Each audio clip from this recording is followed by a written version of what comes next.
Times today news కి స్వాగతం. YCP కవ్వింపు చర్యలకు ప్రతిస్పందించొద్దు నాగబాబు.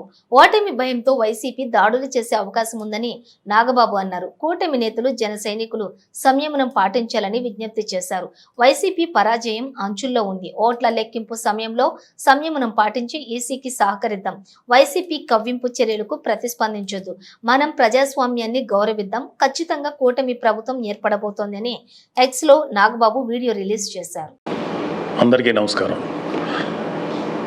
జన సైనికులకి, వీర మహిళలకి, నాయకులకి, ముఖ్యంగా పిఠాపురం జన సైనికులకి, వీర మహిళలకి, అలాగే కూటమిలో ఉన్నటువంటి ప్రతి నాయకుడికి, ప్రతి కార్యకర్తకి నా ధన్యవాదాలు.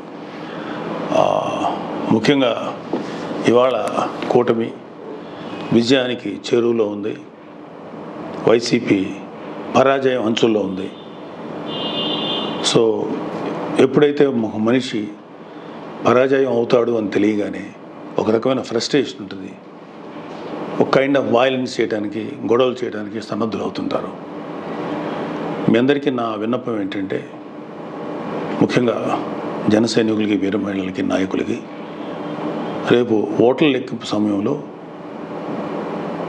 మనం సంయమనం పాటించి ప్రభుత్వానికి, ఎన్నికల సంఘం వారికి, పోలీసులకి మనం చక్కగా సహకరిద్దాం. అలాగే వైసీపీ వారి యొక్క ఎటువంటి కవ్వింపు చర్యలకి ప్రతిస్పందించద్దు అని చెప్పి మిమ్మల్ని అందరినీ మనస్ఫూర్తిగా కోరుకుంటున్నాను. ఎందుకంటే ఏమీ లేని నాకు ఎగిరెగిరి పడుతుంది, అన్నీ నాకు అడిమడిగా ఉంటుంది అన్నట్టు మనందరం సైలెంట్గానే ఉందాం.